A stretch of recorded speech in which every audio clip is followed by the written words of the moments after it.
தமிழ்நாடு சுதந்திர meter auto ஓட்டுநர் பொது தொழிலாளர் சங்கம் மாநில பொதுச் செயலாளர் பிரபாகரன் மீது தாக்குதல் நடத்திய நபர்கள் மீது உடனடியாக வழக்கு பதிவு செய்ய வேண்டும் என கோவை மாவட்ட ஆட்சியரிடம் மனு. கோவை மாவட்டத்தைச் சேர்ந்தவர் பிரபாகரன். இவர் தமிழ்நாடு சுதந்திர மீட்டர் ஆட்டோ ஓட்டுநர் பொது தொழிலாளர் சங்கத்தின் மாநில பொதுச் செயலாளராக உள்ளார். இவர் கடந்த 9ஆம் தேதி கோவை KNG புதூர் பகுதியில் உள்ள தனியாருக்கு சொந்தமான மதுபாரில் ஏற்பட்ட சிறு பிரச்சினைக்காக பார் ஊழியர்கள் சுமார் 15க்கும் மேற்பட்டோரால் தாக்கப்பட்டுள்ளார்.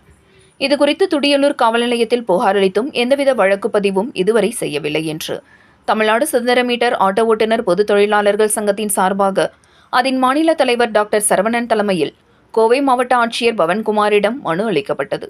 மேலும் சம்பவம் குறித்து துடியலூர் காவல்துறையினர் இதுவரையிலும் வழக்கு பதிவு செய்ய மறுத்து வருவதுடன் எந்தவித நடவடிக்கையும் எடுக்கவில்லை என்றும் குற்றம் சாட்டியுள்ளனர். மாவட்ட ஆட்சியர் அவர்கள் உரிய விசாரணை நடத்த உத்தரவிட வேண்டும் எனவும், தவறு யார் மீது உள்ளதோ அவர்கள் மீது வழக்கு பதிவு உடனடியாக செய்யப்பட வேண்டும் என்றும் அவர்கள் கேட்டுக்கொண்டனர் என்பது குறிப்பிடத்தக்கது.